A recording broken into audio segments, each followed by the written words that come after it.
আসসালামু আলাইকুম ভাই ও বোনেরা। আমি ইসমাইল, বর্তমানে ইসলামাবাদ থেকে ঘটনাটি বলছি। গত 11 বছর ধরে আমি অস্ট্রেলিয়ার সিডনি শহরে আছি। তার আগে 3 বছর ইউকেতে ছিলাম। তারপর এখানে চলে আসি, কারণ আমার স্টুডেন্ট ভিসা ছিল। বিদেশে নতুন জীবন, কাজ খোঁজা খুবই কঠিন ছিল, বিশেষ করে স্টুডেন্ট ভিসা নিয়ে। প্রথম 2 বছর আমাকে প্রচুর সংগ্রাম করতে হয়েছে। 6 বছর ধরে অদৃশ্য কিছু শক্তি, বিভিন্ন জাদু টোনা কিংবা জিনপরির ব্যাপারে ব্যক্তিগত অভিজ্ঞতা হয়েছে আমার।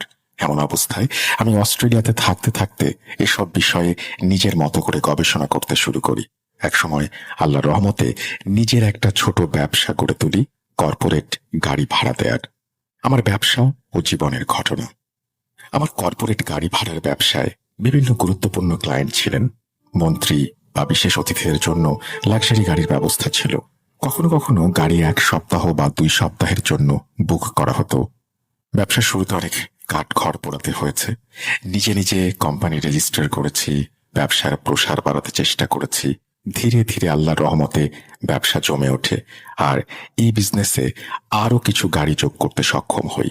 একসময় নিজের জীবনযাপনও একটু পরিবর্তিত হয়। নতুন গাড়ি কেনা, নতুন মোবাইল নেয়া কিংবা ছোট বড় জিনিস কেনা, এই সব কিছুই বন্ধুদের সাথে শেয়ার করতাম, ছবি দিতাম সোশ্যাল মিডিয়ায়। ভ্রমণ আমার খুব পছন্দের। প্রতি সপ্তাহে কোথাও না কোথাও ঘুরতে যেতাম, বন্ধুদের সঙ্গে আনন্দ করতাম। মা অনেকবার বলেছেন, স্মাইল, এত বেশি শো অফ করা ঠিক না, এতে অনেকের নজরে পড়ে যেতে পারো। কিন্তু তখন আমার এসব কথা শোনার সময় ছিল না। 2015 সালে জীবন অনেকটাই স্থিতিশীল হয়ে গিয়েছিল। পাকিস্তানে গিয়ে নতুন একটা গাড়ি কিনে ফেললাম, যদিও আগে থেকেই একটা গাড়ি ছিল। মা তখনও বলেছিলেন এত তাড়াহুড়া না করতে। উনি বললেন যে যখন বাড়িতে আগে থেকেই গাড়ি আছে, তখন নতুন গাড়ি কেনার দরকারটা কি। কিন্তু আমি চাইতাম আমার পরিবারের মধ্যে আমার কাছে সবচেয়ে ভালো গাড়ি থাকুক। ওই সময় আমি 2-3টা বিয়েতে গেস্ট হিসেবেও গিয়েছিলাম। সেখানে আমি বেশ পরিচিত হয়ে উঠেছিলাম। সবাই ধরেই নিয়েছিল আমার কাছে অনেক টাকা আছে আর দামি জিনিসপত্রও আছে। তাই আমি অনেকেরই নজরে পড়ে গিয়েছিলাম। এমনকি যাদের সঙ্গে আগে কখনো কথা হয়নি, তারাও আমাকে ডাকতে শুরু করলেন। তখন থেকেই আমি এঙ্গেজ ছিলাম। আমার মামার মেয়ের সঙ্গে এঙ্গেজমেন্ট হয়ে গিয়েছিল। তারা একটা কোয়ার্টারে থাকতেন, কিন্তু এঙ্গেজমেন্টের খবর থাকা সত্ত্বেও কিছু আত্মীয় স্বজন এসেছিলেন তাদের মেয়ের বিয়ের প্রস্তাব নিয়ে। তারা আম্মিকে বললেন, আমরা আমাদের মেয়ের জন্য প্রস্তাব দিতে এসেছি। আমি বললেন, ইসমাইলও তো আগে এঙ্গেজমেন্ট হয়ে গেছে ওর মামার মেয়ের সঙ্গে, তাদের সম্পর্কও ঠিক আছে।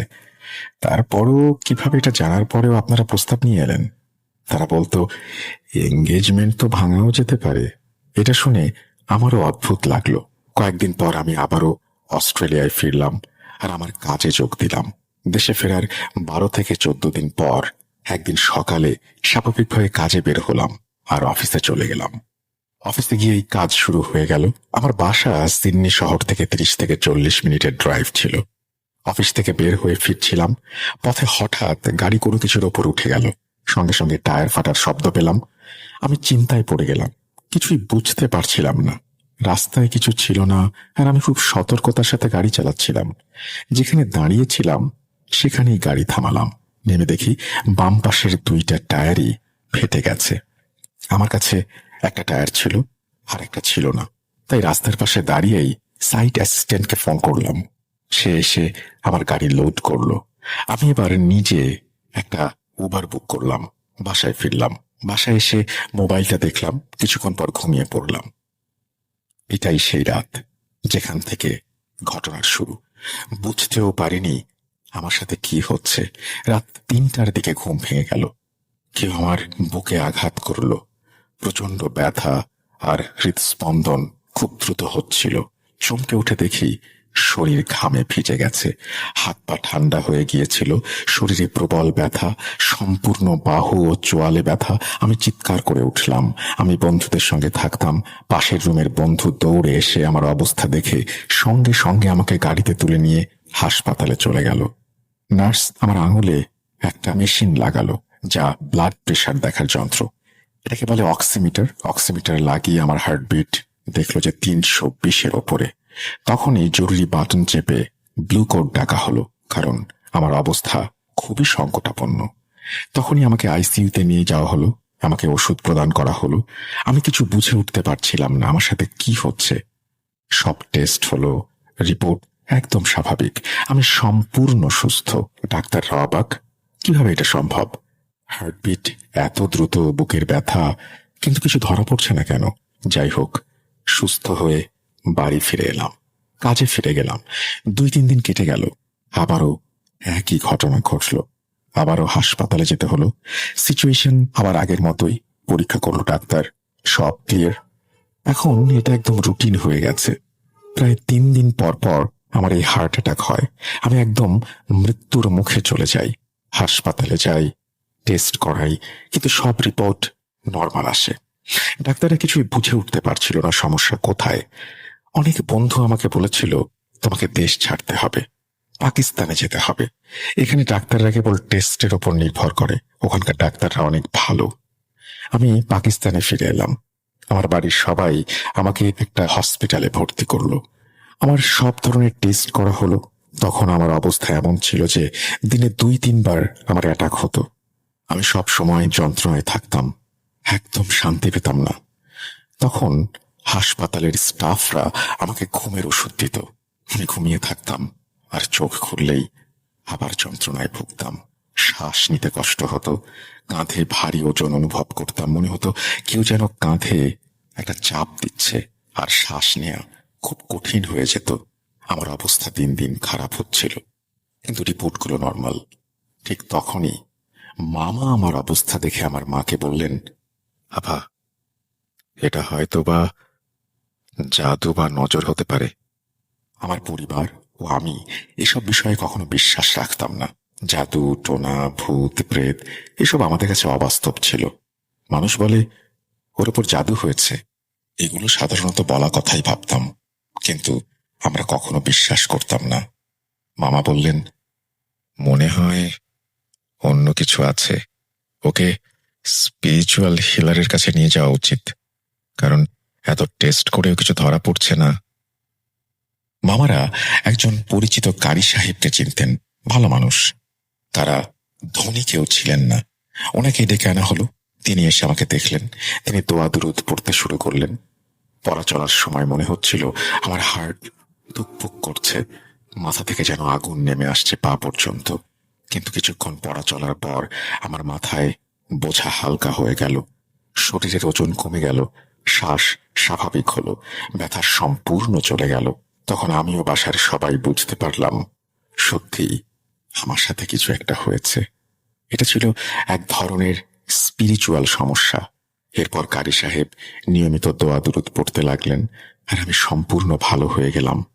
এরপর অস্ট্রেলিয়া ফেরার সময় চলে এলো।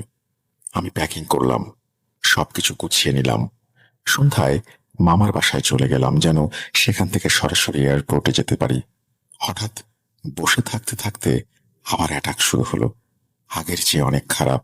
সেই অ্যাটাকে এমন ব্যথা শুরু হলো, শ্বাস নিতে পারছিলাম না। সবাই দ্রুত আমাকে হাসপাতালে নিয়ে গেল। অনেক কষ্টে সেখানে পৌঁছালাম। আমাকে অক্সিজেন আর সিপিআর দেয়া হয়। কিছুক্ষণ পর আমি জ্ঞান ফিরে পাই। তারা সব পরীক্ষা করে, হাসপাতালে রেখে দেয়। রিপোর্ট আবারও ঠিকঠাক আসে। কয়েকদিন সুস্থ থাকি, কিন্তু যখন আবার অস্ট্রেলিয়া যাওয়ার জন্য বের হলাম, ঠিক তখনই একই সমস্যা শুরু হয়। আবার আগের অবস্থায় ফিরে যাই। আমার সাথে এভাবে 3 বার হলো। তখন স্পষ্ট হয়ে গেল যে যে সমস্যাটা ছিল সেটা যেন চাইছিল না আমি অস্ট্রেলিয়া যাই। তারপর কারি সাহেব বললেন, এটা আমার হাতে নেই, একজন হুজুর সাহেবের কথা বলি আপনাকে, আপনি ওনার কাছে যান। ফয়সালাবাদে আমার বাড়ির লোকেরা আমাকে নিয়ে গিয়েছিলেন সেখানে। সেই হুজুর সাহেব আমাকে দেখে বললেন, এর ওপর অনেক শক্তিশালী কালো জাদু করা হয়েছে, আর কিছু একটা ওকে এখান থেকে বেরোতে দিচ্ছে না। তারপর তিনি দোয়া পড়লেন এবং জাফরানের সাহায্যে কিছু তাবিজ দিলেন মাসখানেকের জন্য। উনি আমাকে বললেন, তুমি ফিরে গিয়ে কারি সাহেবকে বলো আমি একটা দোয়ার ব্যবস্থা করেছি, তোমরা সবাই মিলে সারা রাত মসজিদে বসে সেই দোয়া পড়ো। আমি ফিরে এলাম। বেনিয়াম মসজিদে গিয়ে দোয়াটার আমল করলাম। মসজিদে থেকেও সবকিছু খুব অদ্ভুত লাগছিল।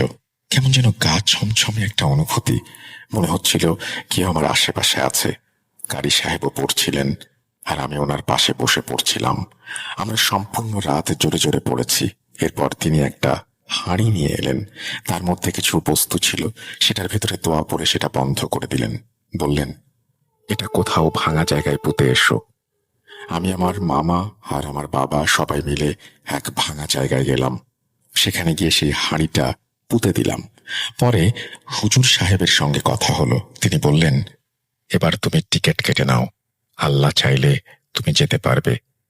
আমি একটু ভয় নিয়ে টিকিট কাটলাম। এবার আমার কিছুই হয়নি। আমি আবার অস্ট্রেলিয়ায় ফিরে গেলাম। 3 মাস ধরে আমি তাবিজ পড়তাম এবং চেষ্টা করতাম সম্পূর্ণ সুস্থ থেকে স্বাভাবিক জীবন কাটাতে। কিন্তু 3 মাসের মাথায় তাবিজের মেয়াদ শেষ হয়ে গেল। মাত্র 1 সপ্তাহের মধ্যে আবার সমস্যা শুরু হলো। এতটাই খারাপ অবস্থা ছিল যে আমাকে আবার হাসপাতালে ভর্তি হতে হলো। আমার অবস্থা এতটাই খারাপ হয়ে গিয়েছিল যে সব রকম পরীক্ষা নিরীক্ষা করার পরেও সবকিছু নর্মাল আসলো। কিছুতেই তবু উন্নতি হচ্ছিল না। বাড়ির সবাই খুব চিন্তিত হয়ে পড়লেন। অনেকে বন্ধু বান্ধব আর আত্মীয়দেরও এটা জানালেন। তারা উদ্বিগ্ন, বিরক্ত। আমার অবস্থা আরো খারাপ হতে শুরু করলো। নাক দিয়ে রক্ত পড়তে লাগলো, মুখ দিয়ে রক্ত পড়তে লাগলো। আমার ওজন কমতে শুরু করলো, শরীরও দুর্বল হয়ে গেল। আমি আগে বেশ ভালোই ছিলাম, কিন্তু তখন কোনো কাজে মন বসতো না, কিছুই করতে পারতাম না। ধীরে ধীরে সব কাজ বন্ধ হয়ে গেল। সমস্ত কন্ট্রাক্ট শেষ হতে থাকলো। বাঁচার জন্য আমাকে গাড়ি বিক্রি করতে হলো। একে একে সব গাড়ি বিক্রি হয়ে গেল।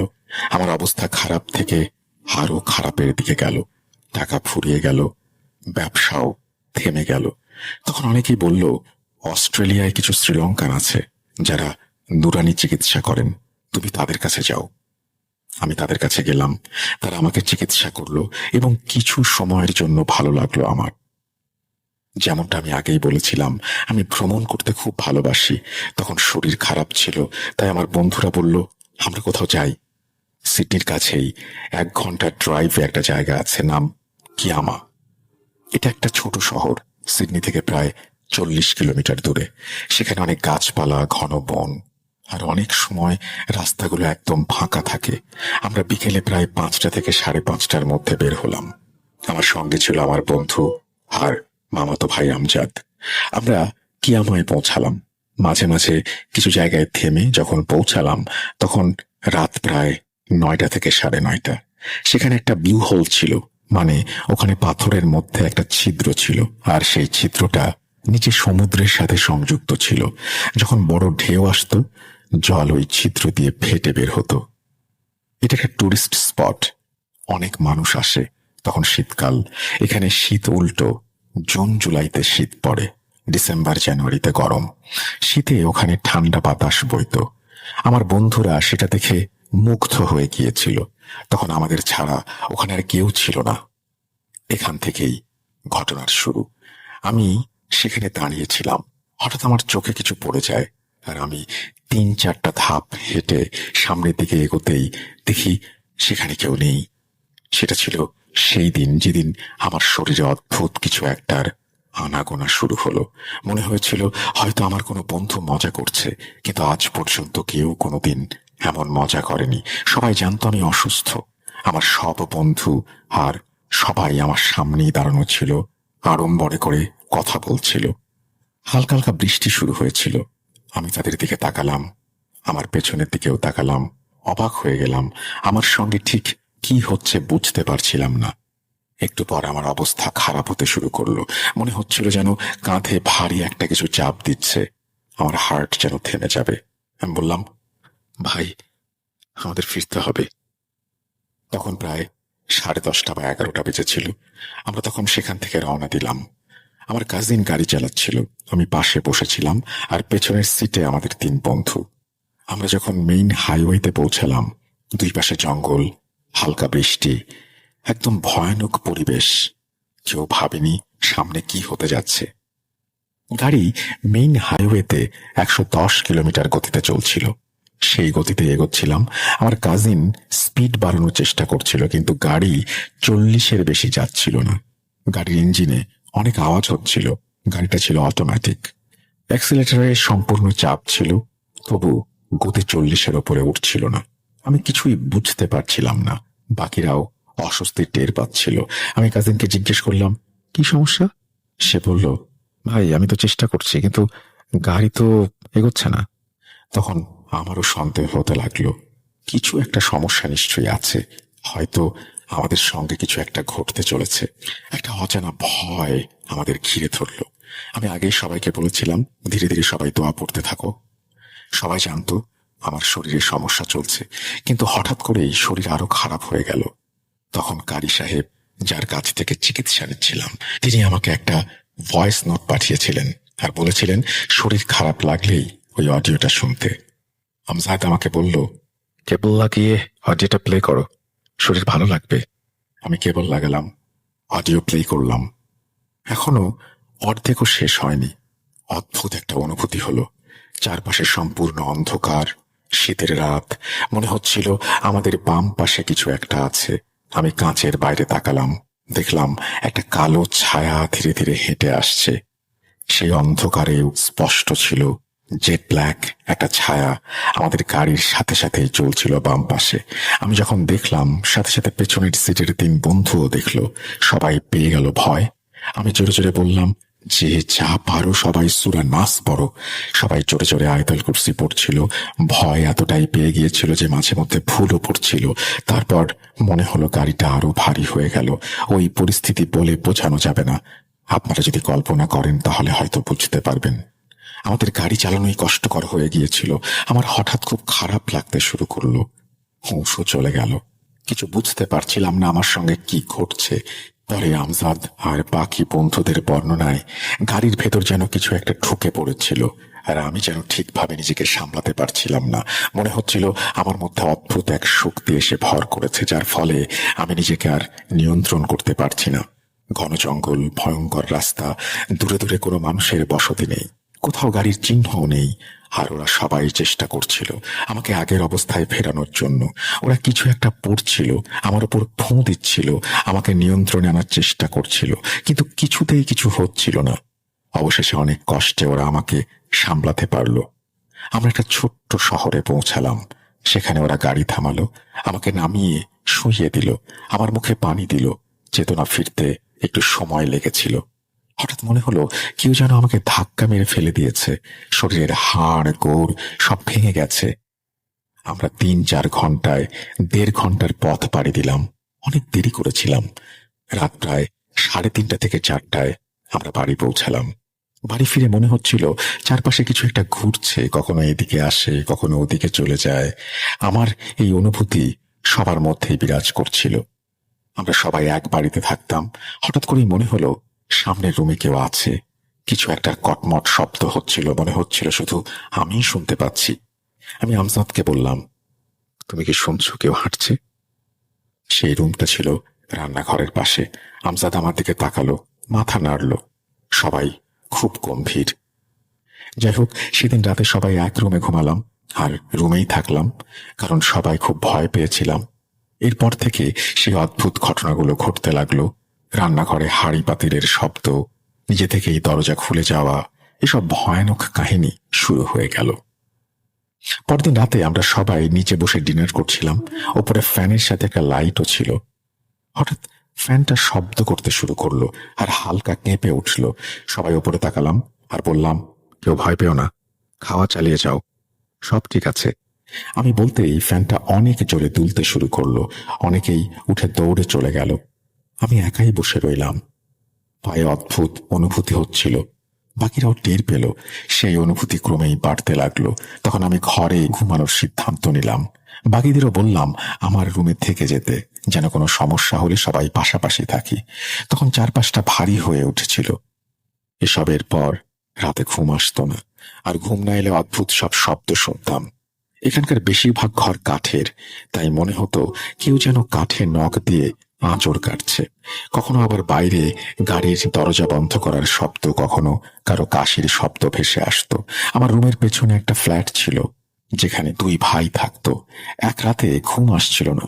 হঠাৎ ফ্ল্যাট থেকে কারো জোরে কাশির শব্দ শুনতে পেলাম, থামছেই না। সকালে আমার রুমমেটদের বললাম, ওই যে 2 ভাই যারা একসাথে থাকে, তাদের এক ভাই সারাদিন কাশছিল, নিশ্চয় অসুস্থ। কেউ কি একটু দেখে এসো। আমরা যখন সেই দুই ভাইয়ের খবর জানতে গেলাম, দেখলাম তাদের দরজায় তালা। আমরা সবাই সামনের উঠোনে বসেছিলাম। দুপুর 12টার পরে দুই ভাইয়ের মাঝে বড় ভাই এলো। আমি তাকে জিজ্ঞেস করলাম, ভাই, তোমরা কেমন আছো? তোমাদের মধ্যে এভাবে রাতে কে আসছিল? এখন কি অবস্থা? বড় ভাই খুব অবাক হয়ে আমার দিকে তাকিয়ে বললেন, কি বলছো? আমি বললাম, তোমাদের মাঝে কেউ একজন তো অসুস্থ, তাই না? সারা রাত কে এসেছে? সে অবাক হয়ে বলল, না, আমার ছোট ভাই তো পাকিস্তানে গিয়েছিল, আর আমি তো সারা রাত কাজ করছিলাম, ঘরেই ছিলাম না। আমি বললাম, হ্যাঁ সরি ভাই, হয়তো ভুল বুঝেছি। কিন্তু বুঝতে পারছিলাম এটা হয়তো সেই অচেনা শব্দ, যা আসলে কোনো মানুষের ছিল না। আমি নিয়মিত 5 ওয়াক্ত নামাজ পড়তাম। সকালে কোরআন পড়তাম, বিকেলেও পড়তাম। একদিন আসরের সময় আমি কোরআন পড়ছিলাম। আমার পাশে ছিল পানি ভরা একটা বোতল। পড়া শেষে বোতলটা বন্ধ করে টেবিলের উপরে রাখলাম। ঘর থেকে বের হচ্ছিলাম, হঠাৎ বোতলটা উড়ে এসে আমার পিঠে লাগলো। সেটা 1.5 লিটারের সম্পূর্ণ পানি ভর্তি একটা বোতল। পেছন ফিরে দেখি বোতলটা মেঝেতে পড়ে আছে।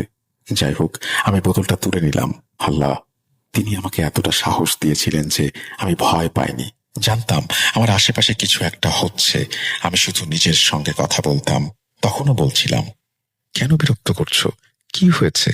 আমি কি করেছি? কেন আমাকে এভাবে কষ্ট দিচ্ছ? এটা আমার পানি, এটা নষ্ট করো না। এরপর বোতলটা আবার টেবিলেই রেখে দিলাম। সেই রাতে বাথরুমে যাওয়ার সময় দরজায় দোয়া পড়ছিলাম। বাথরুম থেকে বের হয়ে দরজা বন্ধ করলাম। ঘরের দিকে যেতে দেখি বাথরুমের দরজা নিজে থেকেই খুলে গেল। আবার বন্ধ করলাম। একটু এগোতেই দরজা আবার খুলে গেল। তৃতীয়বার দরজা খুলতেই রেগে গিয়ে বললাম, কেন বারবার দরজা খোলো? বন্ধ রাখো, আমাকে আর কষ্ট দিও না। তারপর দরজা বন্ধ করে চলে এলাম। এরপর আর দরজা খুলল না। এমন ঘটনা আরো বহুবার ঘটেছে। আমি আর পারছিলাম না ভেবে বেঁচে থাকতে। তাই পাকিস্তানে নিজের বাড়িতে যোগাযোগ করি। করাচির কাজমি সাহেব ছিলেন খুবই বয়স্ক। তার সঙ্গে যোগাযোগ করলাম, সব ঘটনা বললাম। তিনি বললেন, তোমার শরীরের মাপ মতো একটা নীল সুতা নাও, 7 স্তর গুঁজে 7টি গিঁট দাও, প্রতিটি গিঁট বেঁধে একটা করে সূরা পড়ে ফু দাও। তারপর সুতাটি চুলার উপরে পুড়িয়ে ফেলো। যখন পোড়াবে, গরুর মাংসের গন্ধ আসবে। নিশ্চয়ই তোমার সাথে কিছু একটা আছে। তোমাকে এভাবেই এগোতে হবে। আমি যখন ওই আমল করছিলাম তখন গন্ধটা খুব বাজে লাগছিল। এই ব্যাপারে সবাই সাক্ষী, যারা ছিল তারা আরো বেশি জানে। আমি যখন ওই ওয়াজিফা করছিলাম তখন বাড়িতে একজন ছেলের সঙ্গে ছিলাম। বাড়িতে আল্লাহর 99 নামের একটা ফ্রেম টাঙানো ছিল। আমি ওয়াজিফা করার সময় মনে হচ্ছিল বাড়ির মধ্যে যেন কিছু একটা ঘুরছে, ওখান থেকে এখানে কিছু ফেলে দিচ্ছে। মানে সম্পূর্ণ বাড়ি যেন অস্থির, কিন্তু কিছুই দেখতে পাইনি। যাই হোক, আমার ওয়াজিফা শেষ করলাম। এরপর আমার উপর এইসব ঘটনা যেন আরো বাড়তে শুরু করলো। কিছুদিন পর পর আমি পজেসড হয়ে যেতাম। মনে হতো কিছু একটা আমার ভেতরে ঢুকে যাচ্ছে। তখন কেউ আমাকে নিয়ন্ত্রণ করতে পারত না। এরপর এক ভদ্রলোক ছিলেন, হুজুর ওয়ানি সাহেব। সম্পূর্ণ পাকিস্তান কমিউনিটিতে তাকে সবাই চিনতেন। একদিন এক আননোন নাম্বার থেকে ফোন এলো। সে বলল, বাবা, শুনেছি তুমি এমন অবস্থায় আছো। আমি একজনকে চিনি, সে লেবানিজ, চিকিৎসা করে। তার মাধ্যমে একজন ছেলে ভালো হয়েছে। একটা মেয়ে 8 বছর ধরে অসুস্থ ছিল, সেও চিকিৎসায় সুস্থ হয়ে উঠেছে। আমি তখন সেই লেবানিজ চিকিৎসকের কাছে আমার বন্ধুদের সাথে এবং ওয়ানি সাহেবের সাথে গিয়েছিলাম। লোকটা যখন আয়াত শুরু করলো, আপনি বিশ্বাস করবেন না, আমি নিজেই বুঝতে পারছিলাম না আমার ভেতর কি হচ্ছে। কারণ তার আয়াত পড়ার সময় আমার শরীরের ভেতরে মনে হয় এক অদ্ভুত কিছু ঢুকে গিয়েছিল। আর ওই দিন হুজুর সাহেব আর অন্যরা বলল, তারা যে জিনিসটা দেখেছে সেটা ছিল নাকা বন্ধ। এমন কিছু তারা আগে কখনো দেখেনি। সবাই আমাকে সামলানোর চেষ্টা করছিল। লোকটার যেখানে বসার জায়গা ছিল তার সামনে আমি উন্মাদের মতো আচরণ করছিলাম, আর সব জিনিস তুলে এখানে ওখানে ছুঁড়ে মারছিলাম। ওই সব জিনিস তুলতে আমার ভেতরে শক্তি ছিল না। আমার ওজন তখন মাত্র 40 কেজি। আমি একেবারে শুকিয়ে গিয়েছিলাম, তবুও ভেতর থেকে এত শক্তি পাচ্ছিলাম যা দিয়ে সব জিনিস এদিক ওদিক ছুঁড়ে ফেলা যায়। তারপর সবাই মিলে আমাকে ধরে ফেলে মাটিতে শুইয়ে দিল। আমার শার্টের ভেতর থেকে পেটটা কাঁপছিল। তখন যিনি পড়া দিচ্ছিলেন তিনি আমার শার্ট তুলতেই দেখতে পেলেন আমার শরীরের ভেতর যেন একটা কিছু ছুটে বেড়াচ্ছে এদিকে ওদিকে। সবাই ততক্ষণে স্তব্ধ হয়ে রইলেন। ওয়ানি সাহেব বললেন, জীবনে প্রথম এমন কিছু দেখলাম। লেবানিজ লোকটাও ভয়ে কাঁপছিল। আমার অবস্থা দেখে সে নিজেই আয়াত পড়া বন্ধ করে দেয়। তারপর আমার মুখে পানি ছিটিয়ে দিলে আমি হুঁশ হারিয়ে ফেলি।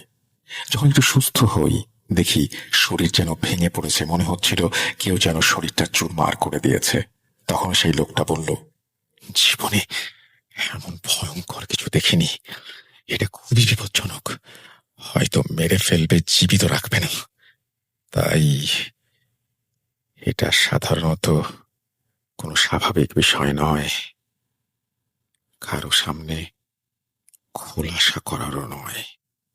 যাই হোক, লোকটা এটাও মানা করে দেয় যে আমি যেন তার কাছে না যাই। এখানে সৌদির মানুষ ছিল, আমি তাদের কাছে যেতাম, তারা রুকাইয়া করত।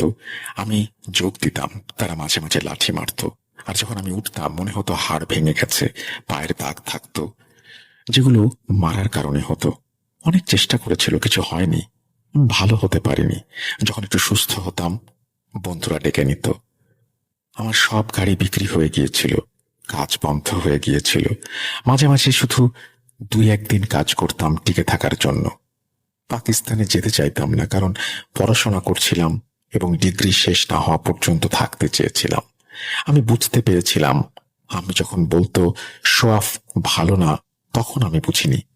আমি যখন সোশ্যাল মিডিয়া থেকে একেবারে বিচ্ছিন্ন হয়ে গিয়েছি, নিয়মিত 5 ওয়াক্ত নামাজ পড়ছি, সবকিছু ঠিকঠাক করছি, তখনই এক বন্ধু বারবিকিউতে ডাকলো। সেখানে মিউচুয়াল ফ্রেন্ডের মাধ্যমে বাংলাদেশে এক মেয়ের সঙ্গে পরিচিত হলাম। মেয়েটি আমার অবস্থা দেখে চিন্তিত হয়ে পড়ল। সে কাতার এয়ারওয়েজে কাজ করত। পরে বাংলাদেশে ফিরে গিয়ে সে তার খালার সাথে আমার বিষয়ে কথা বলল, জানালো আমার সাহায্য দরকার। এর মাঝে আমি পাকিস্তানে গিয়েছিলাম। এমন কোনো শহর নেই যেখানে যাইনি চিকিৎসার জন্য। মুলতান, লাহোর, করাচি, কোয়েটা, সব জায়গায় গেছি, তবুও ঠিক হয়নি। সেই সময় আমার এঙ্গেজমেন্টটাও ভেঙে গিয়েছিল, কারণ মেয়ে বলল এমন অসুস্থ মানুষের সঙ্গে আমি জীবন কাটাবো কিভাবে। যাই হোক, বাংলাদেশি মেয়েটা তার খালার সঙ্গে কথা বলে। এরপরে ওনারা এক লোকের কাছে যায়। আমাকেও আম্মুর পারমিশন নিয়ে সেই লোকের কাছে নিয়ে যায়। ওখানে গিয়ে আমি লোকটাকে সবকিছু খুলে বলি। তখন লোকটা আমার সবকিছু শুনে 30 মিনিটের মতো একটা রুমে গিয়ে নামাজ আদায় করে বললেন আমার উপর নাকি মিশরীয় জাদু লেগেছে। এই জাদু এখন খুব কম লোকই জানে। উনি আরো জানালেন এর সাথে হাজার হাজার জিন এসে জমা হয়, যা এক মুহূর্তের জন্য ফুঁসফুঁস ছাড়ে না। আর এই কারণেই আমার এই অবস্থা। কিন্তু লোকটা এটাও বলল আমি যেহেতু নামাজ পড়ি আর কোরআনের আমল করি, সেই কারণেও আমি আজও বেঁচে আছি। নামাজের নিয়ম ঠিকমতো না মানলে অনেক আগেই আমি মারা যেতাম। এই অভ্যাসই আমাকে টিকিয়ে রেখেছে। এরপর উনি জানালেন আমার চিকিৎসা উনিই করবেন, এবং তিনি আমার চিকিৎসা শুরু করলেন। তিনি আমার জন্য বিভিন্ন আয়াত পড়তেন, আমাকে বিভিন্ন আমল করতে বলতেন। একটা আমল ছিল খুবই ঝুঁকিপূর্ণ। আমলটা এমন ছিল যে 40 দিন ধরে প্রতিদিন জঙ্গলে যেতে হবে, একা গিয়ে সরিষার দানা হাতে রেখে কিছু পড়তে হবে। এরপর 9 বার নিজের শরীরে আঘাত করতে হবে এবং সেই জঙ্গলে সরিষা ফেলে আসতে হবে। পেছনে তাকানো যাবে না। সম্পূর্ণ আমল 40 দিন চালাতে হবে। প্রতিদিন ভিন্ন জায়গায় যেতে হবে, একই স্থানে না। আর অবশ্যই একা যেতে হবে। বাড়ি ফিরে এসে আমি ঠিক করলাম যে আমাদের বাড়ি থেকে একটু দূরে একটা জঙ্গল আছে, যাকে রয়্যাল ন্যাশনাল পার্ক বলে। আমি ওখানে যাব। শুরু হলো প্রথম দিন। যখন আমি সেখানে গেলাম পরিবেশটা ছিল খুবই ভীতিকর। চারপাশে ঘন অন্ধকার। আমি একা গাড়ির হেডলাইট জ্বালিয়ে রাস্তার পাশে গাড়ি থামালাম। তারপর নেমে জঙ্গলের ভেতরে গেলাম। লেবু হাতে নিয়ে 4 টুকরো করে তার নিচে সরিষার দানা রাখলাম। তারপর সেই হুজুরের কথা মতো সেই ওয়াজিফা পড়লাম। পড়া শেষ করে উঠতে যাব, হঠাৎ মনে হলো আমার পেছনে কেউ দৌড়াচ্ছে, যেন অনেক মানুষ আমাকে ধাওয়া করছে। ভয়ঙ্কর শব্দে কেউ আমার পিছু নিল। বুঝতে পারছিলাম না শব্দটা সামনে থেকে আসছে নাকি পাশ থেকে। আমার ঠিক পেছনেই কি পরিষ্কার হচ্ছিল না। হুজুরের কথা আমার মনে ছিল, যেভাবে বলা হয়েছে ঠিক সেভাবেই আমাকে সাহস রাখতে হবে, পেছনে তাকানো যাবে না, সেখান থেকে বেরিয়ে আসতে হবে। আমি কোনো মতে দৌড়ে গাড়িতে উঠে বসলাম। নিজের সাথে লড়াই করছিলাম। গাড়ি নিয়ে দ্রুত চলে এলাম। আমাকে 40 দিন এভাবে আমল করতে হবে বলেছিলেন উনি, অথচ একদিনেই আমি ভয়ে অস্থির। ফিরে গিয়ে ওনাদের বললাম আমার সঙ্গে এমন ঘটনা ঘটেছে। ওনারা জানালেন এটা তো হবেই, এই সমস্যা থেকে মুক্তি পেতে হলে সহ্য করতে হবে। এরপর সাহস সঞ্চয় করে আমি আবার আমল শুরু করলাম। প্রতিদিনই অদ্ভুত অদ্ভুত কিছু ঘটত। প্রায় 20 দিন পেরিয়ে গেছে। একদিন আমল সেরে বাড়ি ফেরার পথে দেখি গাড়ির টায়ার পাংচার হয়ে গেছে। সামনের দিকটা একদম নিচে বসে গেছে। জঙ্গলের পরিবেশ এবং সেখানে টায়ার বদলানোর সাহস হলো না। পেছন থেকে অজানা অদ্ভুত আওয়াজ আসছিল। বাধ্য হয়ে গাড়ির মধ্যে বসে পাংচার টায়ারটাই আমি টেনে নিয়ে গেলাম। পরে কোনো এক পেট্রোল পাম্পে গিয়ে দেখি টায়ারের অবস্থা একদম খারাপ। তারপর ওখানে গিয়ে আমি টায়ার বদলালাম। এভাবেই দিনগুলো কাটতে লাগলো, আর ধীরে ধীরে সেই অদ্ভুত শব্দ আসা কমে গেল। আমার উপর থেকে বোঝা কমতে লাগলো। ধীরে ধীরে সবকিছু কেটে যেতে লাগলো। 2015 থেকে 2021 পর্যন্ত সময়টা এভাবেই কেটেছে। কখনো পজিটিভ ছিলাম, কখনো নেগেটিভ। সবকিছু একা একাই অনুভব করেছি। এর মাঝে একদিন ভোরে 2 দিন টানা কাজ করার পরে আমি গাড়িতে উঠলাম। তখন হঠাৎ গাড়ির মিররে দেখলাম পেছনে এক অদ্ভুত ভয়ঙ্কর মুখ, লম্বা কালো চুল, হিম শীতল চাহনি। আমি আচমকা পেছনে ফিরে তাকালাম, কিন্তু সেখানে কিছুই দেখতে পেলাম না। তাই আবার ফিরে এসে ঘরে ঢুকে ওয়াজিফা পড়া শুরু করলাম। এরপর আমি সেই লোকটিকে জানালাম আমি আর কাজ করতে পারবো না, কারণ শরীর ভালো নেই। এইভাবে মাঝপথে অনেক কিছু ঘটেছে যেগুলো আমি বলিনি। 6 বছরের একটা সময় ছিল। এই 6 বছরে অনেক কিছু হয়েছে আমার সাথে, কিন্তু সেই 40 দিনের আমল আমি সম্পূর্ণ করি আর আল্লাহর রহমতে সুস্থ হয়ে যাই। আপনাকে একটা ছোট ঘটনা বললাম। ওখান থেকে আমার চিকিৎসা শুরু হয়েছিল, আর ধীরে ধীরে আমি সম্পূর্ণ সুস্থ হয়ে উঠেছিলাম। মাশাআল্লাহ, সেই বাংলাদেশি মেয়েটাই এখন আমার স্ত্রী। কঠিন সময়েও আমার পাশে ছিল। সেই কারণেই আমি ওকে প্রপোজ করি। তারপর 2021 সালে আমাদের বিয়ে হয়। আর এখন আমরা অস্ট্রেলিয়ায় থাকছি। আল্লাহর কাছে অশেষ কৃতজ্ঞতা। আজও যখন এসব স্মৃতি মনে করি, মাঝে মাঝে মনে হয় কেউ যেন আমাকে দেখছে। কিন্তু বাস্তবতা হলো মানুষই শ্রেষ্ঠ সৃষ্টি। সাহস রাখতে হয়। সবচেয়ে বড় কথা, আমি কখনো ভয় পাইনি, সাহস ধরে রেখেছি। আল্লাহ আমাকে অনেক শক্তি দিয়েছেন, তাই এই পরিস্থিতিগুলো পার হতে পেরেছি। যারা শুনছেন তাদের প্রতি আমার একটাই অনুরোধ, আমি সব বুঝতে সময় নিয়েছি, কিন্তু আপনারা দেরি করবেন না। নিজের জীবনের জন্য এগিয়ে যান সামনে। এই বলে ইসমাইল ভাই তার ঘটনা শেষ করেছেন। আশা করছি এই ঘটনাটি আপনাদের ভালো লেগেছে। যদি ভালো লাগে অবশ্যই আমাদের জানাবেন, যদি ভালো না লাগে সেটাও আমাদেরকে জানাবেন। আমরা চলে যাব আমাদের পরবর্তী ঘটনায়। আশা করছি প্রথম থেকে শেষ পর্যন্ত আমাদের সঙ্গেই থাকবেন। আমরা এমন কিছু ঘটনায় যাব যে ঘটনাগুলো হয়তো আপনারা আগে শুনেছেন, বা কখনোই শুননি, বা বারবার শুনতে চান। চলুন শুরু করা যাক।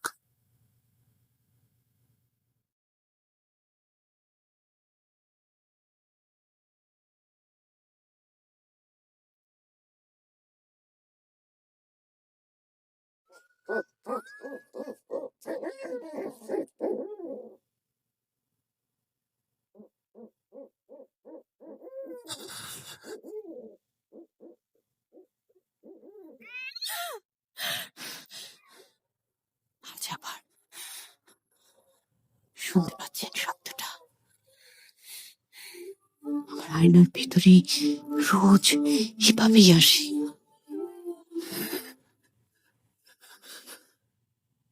Bhoot.com with Russell. ঈদের অগ্রিম শুভেচ্ছা জানিয়েই শুরু করতে চাই আমাদের আজকের ভূত.com। কারণ আজকে যখন ভূত.com-এর 229তম এপিসোড আমরা করছি, তখন অনেকেই হয়তো রওনা হয়েছেন বাড়ির পথে, যাচ্ছেন আপন জনের সাথে ঈদ উদযাপন করতে। সুতরাং আজকের এই দিনটা অত্যন্ত গুরুত্বপূর্ণ।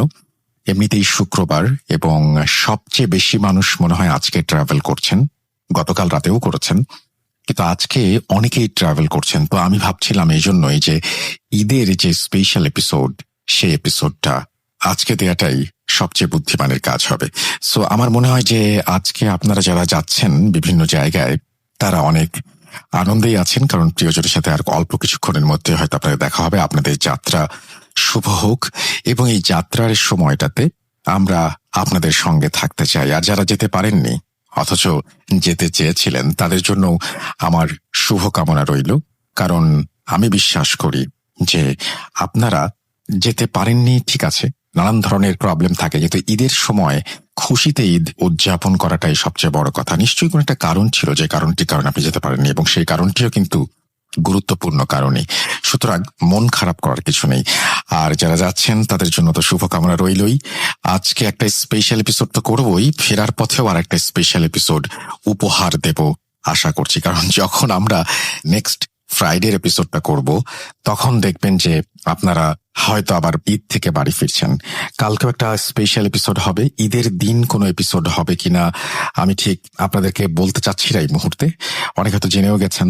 তারপরেও যাই হোক, আমি আজকের এপিসোডটা শুরু করি। আপনাদেরকে অনেক ধন্যবাদ যারা ঘটনা পাঠিয়েছেন, এবং আমাদের স্পেশাল এপিসোডে কিছু স্পেশাল মানুষদের ঘটনা দিয়ে শুরু করতে চাই। প্রথমেই লাজিম ইয়াসার জিয়াদ, যার ঘটনা দিয়ে শুরু করছে আমাদের আজকের এপিসোড।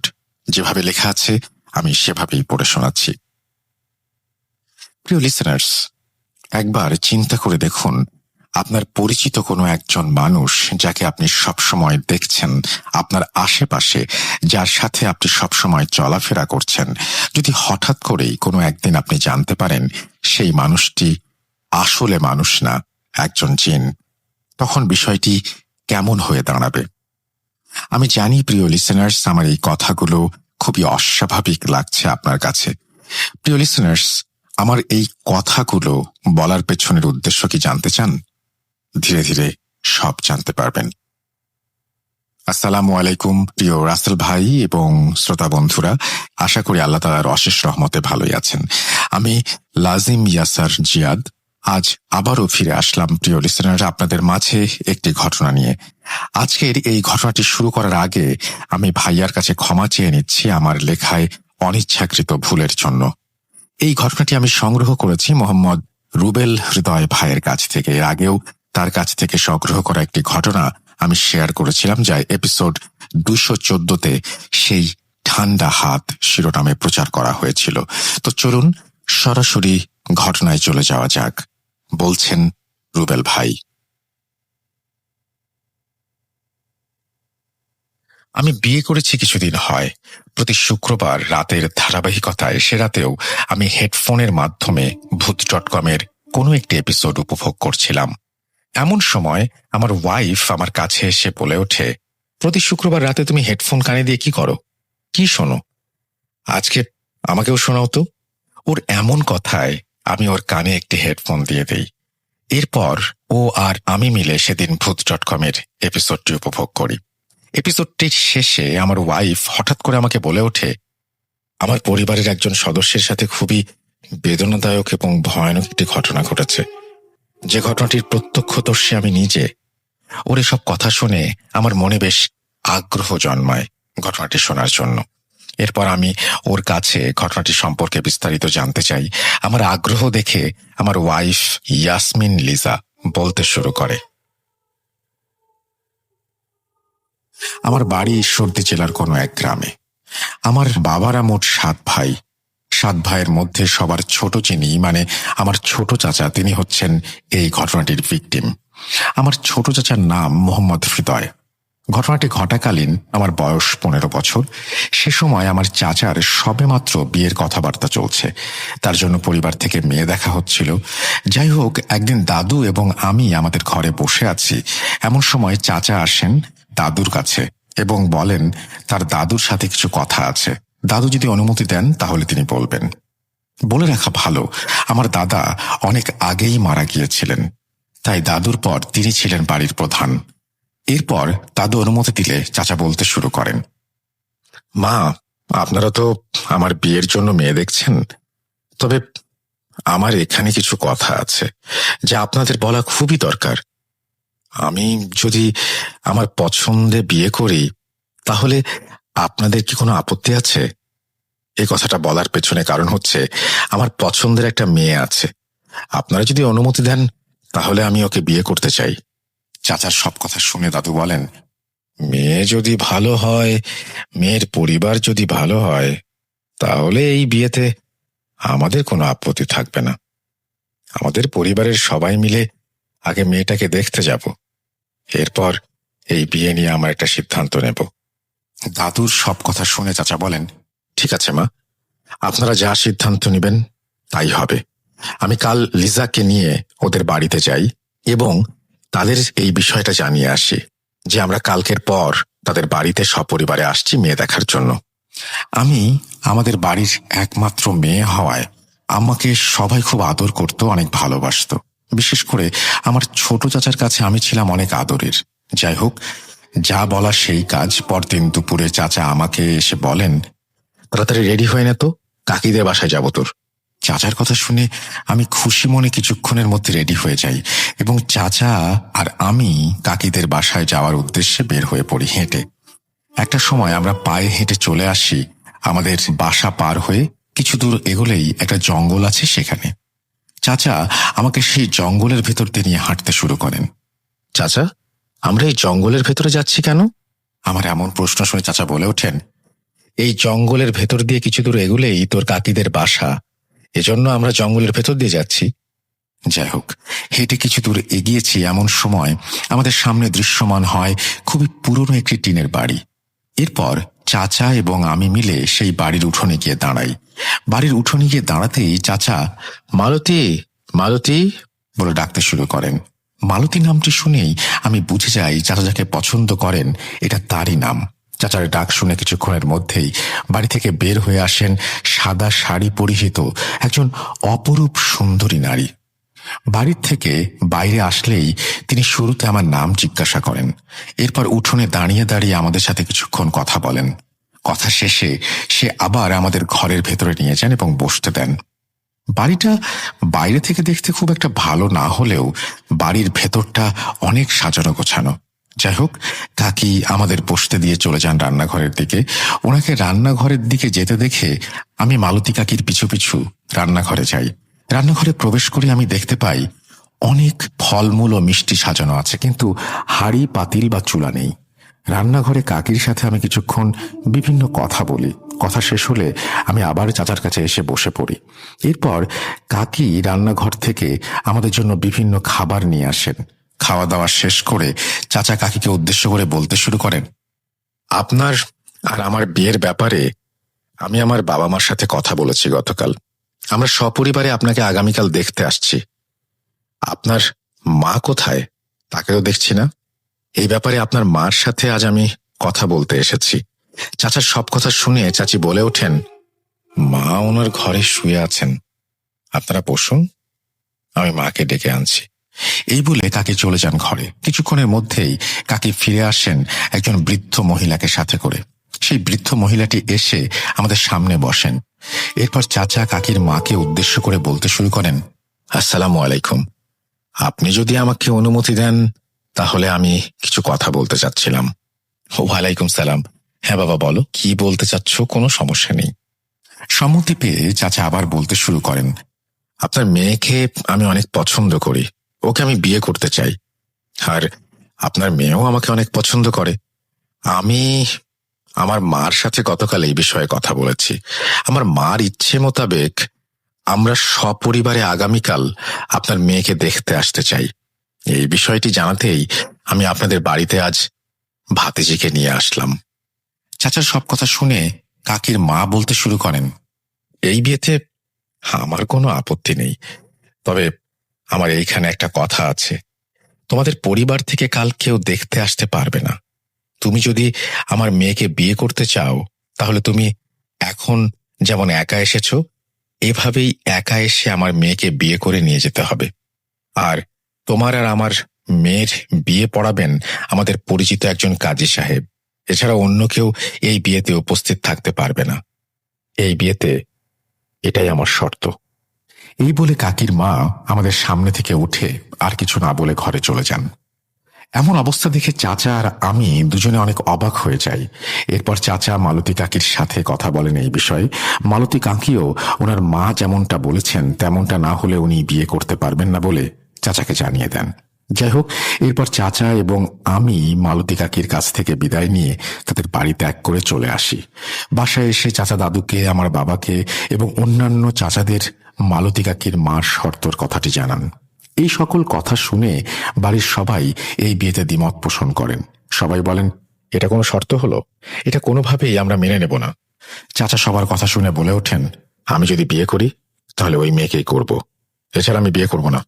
এই বলে চাচা বাড়ি থেকে বেরিয়ে যান। এই সময় উপস্থিত আমরা সবাই লক্ষ্য করি চাচার চোখে মুখে খুবই অস্বাভাবিক একটি ভাব। যাই হোক, এভাবেই কাটতে থাকে দিনগুলো। একদিন হঠাৎ চাচা বিকেলের দিকে বাসায় আসেন মালতী কাকিকে নিয়ে।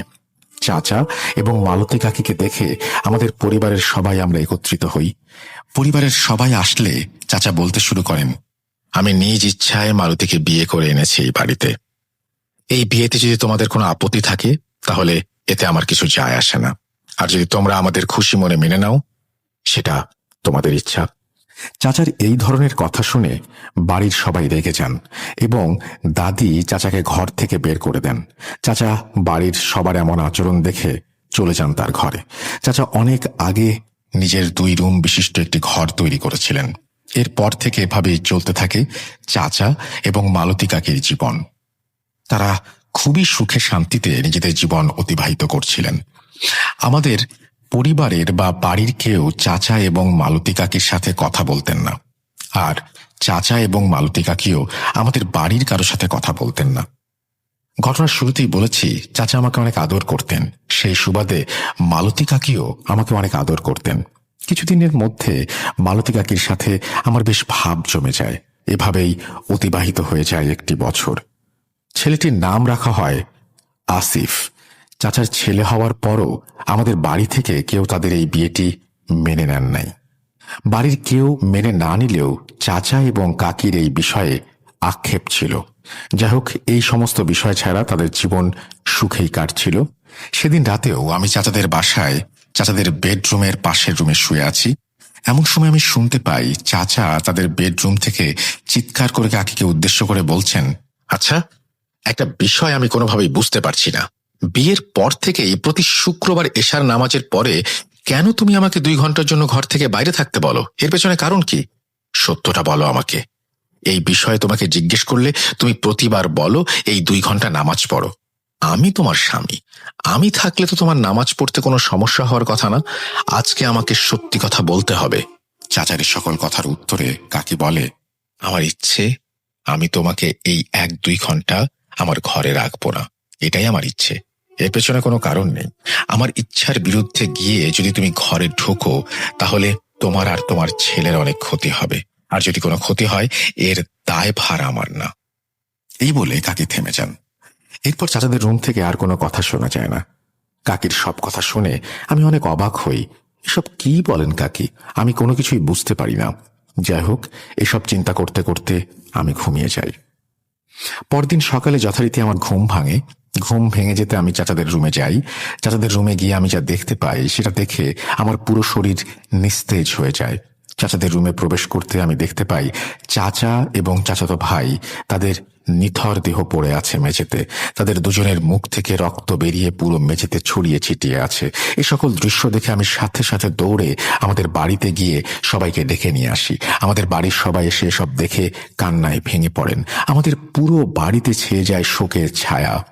এসব ঘটনার আকস্মিকতায় আমরা সকলেই ভুলেই গিয়েছিলাম মালতী কাকির কথা। এরপর সকলেই মিলে মালতী কাকিকে খোঁজাখুঁজি করতে শুরু করি, কিন্তু কোথাও পাওয়া যায় না। এমন অবস্থা দেখে আমি তখন সকলকেই চাচা এবং মালতী কাকির যে কথাগুলো গতকাল রাতে আমি শুনেছিলাম সে বিষয়ে জানাই। এ সকল কথা শুনে আমাদের পরিবারের কিছু মানুষ মিলে আমাকে নিয়ে মালতী কাকিদের বাড়িতে যাওয়ার উদ্দেশ্যে রওনা দেয়, কারণ আমি ছাড়া মালতী কাকিদের বাড়ির ঠিকানা আর কেউ জানত না।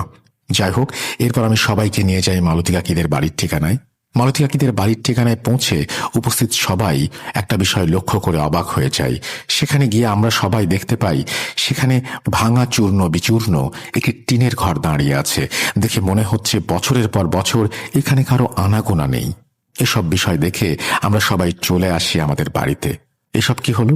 কেন হলো? কিভাবে হলো? কেন? কিছু আমি তখনও বুঝতে পারিনি। এরপর ওই দিন বিকেলে চাচা এবং তার ছেলেকে দাফন করা হয়। এসব ঘটনা ছড়িয়ে যায় আমাদের গ্রামে। সকলেই মালতী কাকির নামে মামলা করার কথা বলতে থাকে। আবার অনেকেই বলাবলি করতে থাকে মামলা করে কোনো লাভ হবে না, চাচা এবং চাচার ছেলেকে নাকি মেরেছে পিশাচিনী। এরপর আমাদের পরিবার থেকে এই ঘটনায় কেউ বাদী হয়ে মামলা করেনি, কারণ মালতী চাচির বাবার বাড়ির ঠিকানা কেউ জানত না, আর মালতী কাকিকে কোথাও পাওয়া যাচ্ছিল না। এমন অস্বাভাবিক একটি ঘটনা যার কোনো প্রকার কুল কিনারা কেউ করতে পারছে না। আমাদের পরিবারের সবাই এটুকু বুঝে গিয়েছিল যে ঘটনা যেটা ঘটে গেল সেটা কোনো স্বাভাবিক খুনের ঘটনা না, এতে বড় কোনো রহস্য লুকিয়ে আছে, কিন্তু কেউ এই রহস্যের খোলাসা করতে পারছে না। এই জন্য এই ঘটনার 4 দিনের মাথায় আমার দাদুর পরামর্শে আমার বাবা আমাদের এলাকার নাম করা একজন ভালো কবিরাজকে আমাদের বাড়িতে নিয়ে আসেন এবং একদম শুরু থেকে শেষ পর্যন্ত ঘটে যাওয়া সকল ঘটনা সেই কবিরাজকে বিস্তারিতভাবে বলেন। ওই দিন সকল ঘটনা শুনে তিনি পরের দিন এশার নামাজের পর আমাদের বাড়িতে আসবেন বলে সেদিনের মতো আমাদের বাড়ি ত্যাগ করেন। পরদিন যথারীতি কবিরাজ তার কথা মতো এশার নামাজের পর আমাদের বাড়িতে আসেন। বাড়িতে এসেই কবিরাজ আমার দাদুকে এবং সকলকে উদ্দেশ্য করে বলতে শুরু করেন, আপনার ছেলে যাকে বিয়ে করেছে এই বাড়িতে নিয়ে এসেছিল সে কোনো মানুষ ছিল না, সেই ছিল নরকের পিশাচিনী। এইসব পিশাচিনীদের কাজ হচ্ছে কোনো মানুষকে বিয়ে করা এবং বিয়ের পর তাদের সন্তান যখন হবে সেই সন্তানকে বলি দেওয়ার মাধ্যমে নিজের শক্তি বৃদ্ধি করা। এই পিশাচিনীকে সবসময় আপনার ছেলের সাথে মানুষের রূপে থাকতে হতো, কিন্তু এই পিশাচিনীদের একটি বৈশিষ্ট্য হচ্ছে প্রতি শুক্রবার রাতে একটি নির্দিষ্ট তিথিতে এরা নিজেদের আসল ভয়ানক রূপে ফিরে আসে কিছু সময়ের জন্য। এই সময় কেউ যদি তাদের নিজের রূপে দেখে ফেলে তাহলে সেই পিশাচিনীদের অনেক ক্ষতি হয় এবং তাদের কাজে বিঘ্ন ঘটে। সেই পিশাচিনীকে আপনার ছেলে সেদিন তার আসল রূপে দেখে ফেলেছিল, এই জন্যই সে আপনার ছেলে এবং সেই বাচ্চাটিকে হত্যা করে চলে গিয়েছে। আর হ্যাঁ, লিজাকে যত তাড়াতাড়ি পারেন এখান থেকে সরিয়ে ফেলেন অন্য কোথাও। ঈশ্বরদীতে লিজা কখনো যেন আর না আসে, এখানে আসলে ওর ক্ষতি হওয়ার সম্ভাবনা আছে। এই বলে কবিরাজ আমাদের বাড়ি ত্যাগ করে চলে যান। এর কিছুদিনের মধ্যেই ঈশ্বরদী থেকে আমাকে পাঠিয়ে দেওয়া হয় নানুদের বাসায়। আমি 2006 সালে ঈশ্বরদী শহর ছেড়ে এসেছি, এখন পর্যন্ত আর সেখানে যাওয়া হয়নি। আমি আমার নানির কাছে বড় হয়েছি, নানিরা আমাকে বিয়ে দেন। আমার সবাই থাকতেও আমি বড় হয়েছি অনাথের মতো। এই বলে আমার ওয়াইফ কান্নায় ভেঙে পড়ে। এই বলে রুবেল ভাই তার ঘটনা শেষ করেন। লিসেনার্স, হুট করেই আপনাদের একজনের সাথে পরিচয় হলো, এরপরে তার সাথে সবসময় আপনাদের দেখা হচ্ছে, কথা হচ্ছে। একটা সময় আপনি তার চলাফেরা লক্ষ্য করতে শুরু করলেন। যদি কোনো একদিন হুট করেই জানতে পারেন মানুষ ভেবে যাকে আপনি বন্ধু করেছেন বা যার সাথে মিশছেন সে আসলে মানুষ না, একজন জিন, তখন বিষয়টি কেমন দাঁড়াবে একটিবার চিন্তা করে দেখবেন। পরিশেষে একটা কথাই বলতে চাই, বিশ্বাস করা বা না করা সম্পূর্ণ আপনাদের ওপর। ভাইয়াকে অনেক অনেক ধন্যবাদ আমার এই ঘটনাটি সময় নিয়ে পড়ার জন্য। প্রিয় লিসেনার্স, আপনারা সবসময় এভাবেই ভৌতিক আনন্দ পেতে থাকুন ভূত.com এর পাশে থেকে। আমি লাজিম ইয়াসার জিয়াদ আজ এখানেই বিদায় নিচ্ছি। খুব তাড়াতাড়ি ফিরে আসবো নতুন কোনো এপিসোডে, নতুন কোনো ঘটনা নিয়ে। আসসালামু আলাইকুম। এইভাবেই তিনি তার ঘটনা শেষ করেছেন। আমার মনে হয় যে এটা যেহেতু একটা খুনের বিষয়, সুতরাং নিশ্চয়ই এখানে একটা পুলিশ কেস কেউ বাদী হয়ে না করলে হয়তো একটা পুলিশি ব্যাপার ছিল, এখানে আইনি প্রক্রিয়া ছিল, সেটা হয়তো আপনি এখানে উল্লেখ করেননি, কিন্তু আমি ধরে নিচ্ছি একটা আইনি প্রক্রিয়া ছিল। যাই হোক, চমৎকার একটা ঘটনা, এবং একটা ঘটনার জন্য একটা মানুষ তার নিজের বাড়িতে যেতে পারে না, এটা খুবই অদ্ভুত একটা ব্যাপার। আপনাদের অনেক অনেক ধন্যবাদ এবং আশা করছি এই ঘটনাটি আপনাদের ভালো লেগেছে। যদি ভালো লাগে অবশ্যই আমাকে জানাবেন, যদি ভালো না লাগে সেটাও আমাকে জানাবেন। আমরা চলে যাব আমাদের পরবর্তী ঘটনায়। আশা করছি পরবর্তী ঘটনাটিও আপনাদের ভালো লাগবে। চলুন পরের ঘটনায় যাওয়া যাক।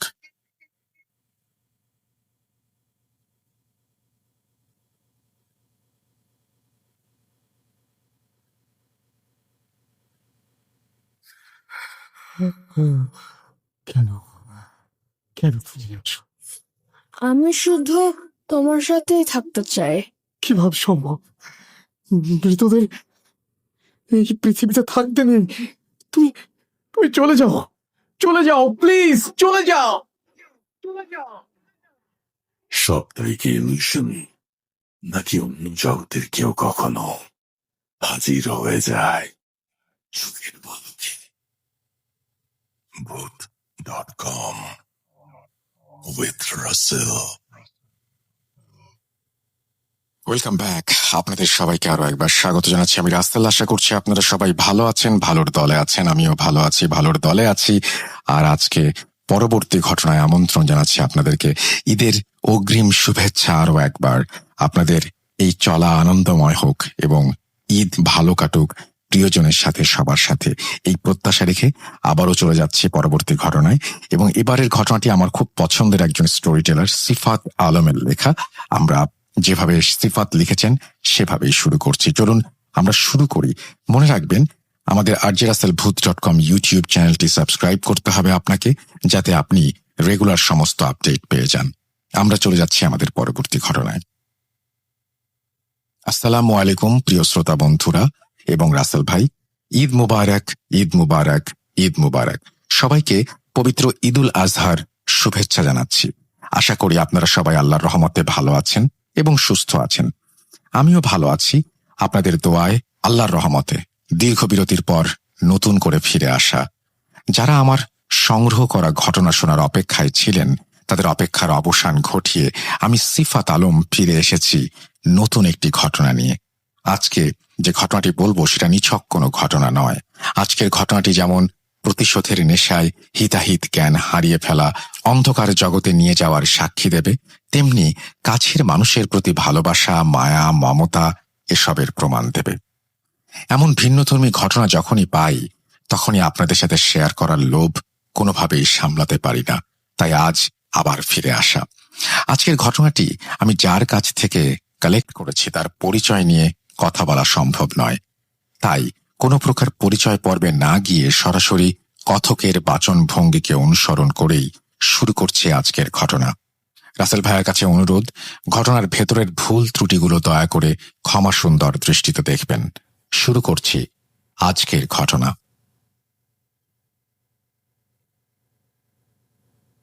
সাল 2003, রাত প্রায় 2টা থেকে 3টা। আশেপাশে কেউ যেন ফুপিয়ে ফুপিয়ে কেঁদেই চলেছে। তার কান্না জর্জরিত ভাঙা ভাঙা কণ্ঠে যেন কিছু বলছে। না, সে কোনো বিলাপ করছে না, তবে তার কান্নাতে তার মনের ভেতরে চলমান প্রচণ্ড ব্যথার ছাপ যেন স্পষ্ট। আমি খানিকটা এগিয়ে গেলাম এই কান্নার উৎস খোঁজার জন্য। সামান্য দূরে গিয়ে কান্নার উৎস পেয়েও গেলাম। আমি কি সে সময় দেখেছি তা এই মুহূর্তে বলছি না, তবে ছেলেটি কি বলছে তা এবারে স্পষ্ট বুঝতে পারছি। তার বেদনাগ্রস্ত কণ্ঠে উচ্চারিত হচ্ছিল, যারা তোমার এই অবস্থার জন্য দায়ী, আমি তাদের সব সফলতার পথে কাঁটা হয়ে দাঁড়াবো। সেই কাঁটা পায়ে বিধে তারা সফলতার দুয়ারের সামনে মুখ থুবড়ে পড়বে, কিন্তু সেই দুয়ার ভেদ করতে পারবে না। আজ থেকে আমার যুদ্ধ শুরু। আমি আমার জীবনের লক্ষ্য ঠিক করে নিয়েছি। যত দিন বেঁচে থাকবে তাদেরকে আমার গোলাম বানিয়ে রাখবো। তারাও একদিন আমার কাছে এসে এভাবে চোখের অশ্রু ঝরিয়ে তাদের পথ থেকে আমাকে সরে দাঁড়াতে বলবে। সেদিন আমি হাসব আর তারা কাঁদবে, কিন্তু আমার মনে তাদের জন্য কোনো করুণার জন্ম হবে না। আমি তাদের পথে আরো কাঁটা বিছিয়ে দেব। তাদের ধ্বংস না দেখে আমি কিছুতেই ক্ষান্ত হব না, কিছুতেই না। তুমি দেখে নিও, তোমার কাছে এই আমার শেষ প্রতিজ্ঞা। ছেলেটির কথা শুনে যে কেউ বুঝতে পারবে তার মনে জমে আছে কারোর জন্য তীব্র ঘৃণা, যাদের জীবনটাকে শেষ করে দেবার জন্য সে যে কোনো পর্যায়ে অতিক্রম করতে প্রতিজ্ঞাবদ্ধ। কিন্তু কেন?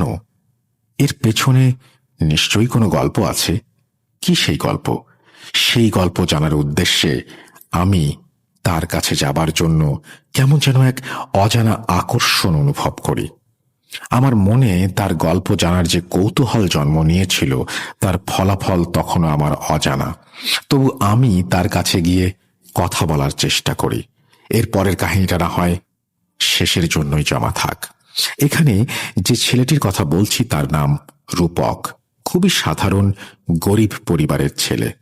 থাকার জন্য না ছিল বাড়ি, না ছিল উদরপূর্তির জন্য পর্যাপ্ত খাবার। মাথা গোঁজার ঠাঁই হিসেবে ছিল রেল লাইনের ধারের ছোট্ট একটা বস্তি। সেখানে রূপক তার বাবা, মা আর ছোট বোনকে নিয়ে থাকত। কিন্তু আজ সেই রূপকের কোনো হদিস পাওয়া যাচ্ছে না। হঠাৎ করেই কোথায় যেন হারিয়ে গেছে সে। শেষ যখন তাকে দেখেছিলাম তখন তার চেহারায় ছিল অন্যরকম এক প্রশান্তি, তার আর্থিক অবস্থাও ঘুরে দাঁড়িয়েছিল। কিন্তু রূপকের আসল পরিচয় হিসেবে যদি বলি সে একজন সাধারণ মানুষ, তাহলে সেটা হবে ভুল অথবা মিথ্যা। তার পরিচয় আমার থেকে ভালো কেউ জানে না। রূপক ছিল একজন তন্ত্র সাধনার উজ্জ্বল নক্ষত্র। সামান্য বস্তিতে থাকা একটা ছেলে কিভাবে তন্ত্র সাধনা শেখে আর কেনই বা শেখে, এই প্রশ্নটি হয়তো আপনাদের মনে ঘুরপাক খাচ্ছে। একটু অপেক্ষা করুন, এই ঘটনার সব জট আস্তে আস্তে খুলবে, আর সেটা খুলব আমি।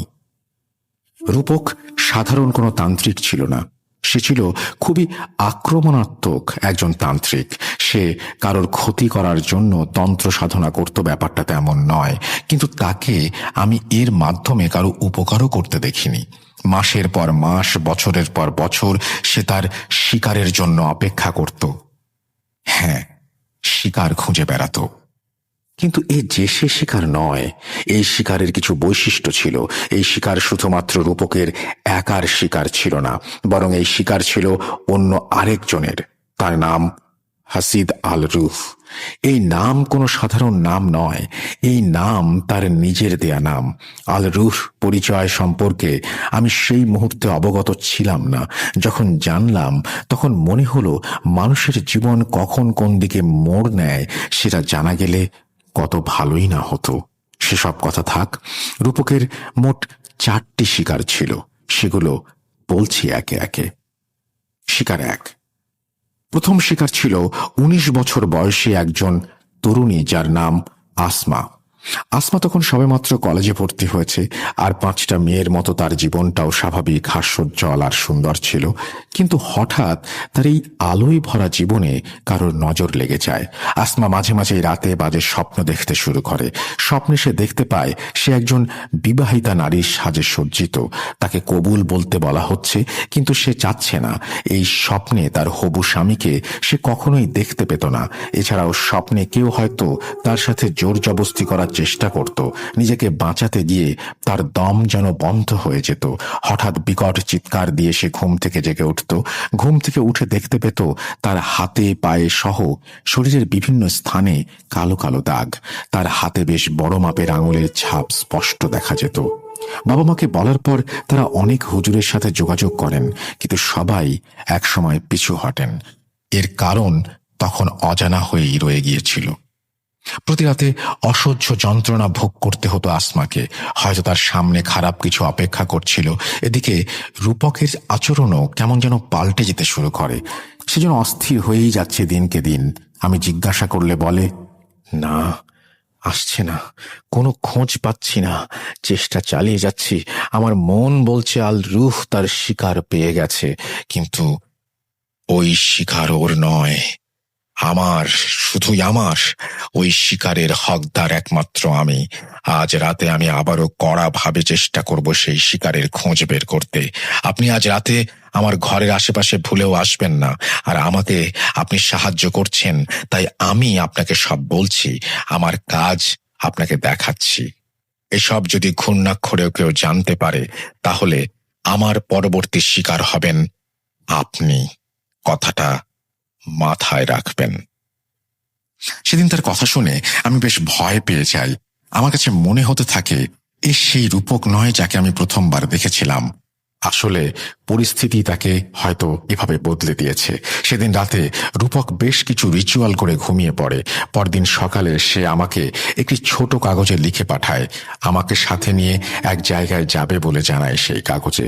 আমি বিকেলের দিকে রূপকের সাথে দেখা করি। তাকে দেখে বেশ উত্তেজিত লাগছিল। কিছু জিজ্ঞেস করার সুযোগ না দিয়েই বলতে শুরু করলো, ভাই, পেয়ে গিয়েছি। আমি তার বাসা সহ চিনে গিয়েছি। আর দেরি করা যাবে না, আসুন, এখনই বাসায় যাব। আমি রূপকের কথার মাথা মুন্ডু কিছুই না বুঝে তার দিকে হাঁ করে তাকিয়ে রইলাম। আমাকে চুপচাপ দাঁড়িয়ে থাকতে দেখে সে আমার হাত টেনে ধরে কোথায় যেন নিয়ে যেতে শুরু করে। আমি কেমন যেন ঘোরের মধ্যে চলে গেলাম। হঠাৎ তার কণ্ঠ শুনে চেতনা ফিরে পেলাম। দেখলাম আমি একটি ছোট টিনের বাড়ির সামনে দাঁড়িয়ে। এই জায়গাটা আমি চিনি না। আগে কখনো আসিনি, কিন্তু মনে হলো যেন কয়েক সেকেন্ডের মধ্যে আমি এখানে চলে এসেছি। রূপক আমাকে নিয়ে সেই বাসায় কড়া নাড়ল। এক মধ্যবয়সী মহিলা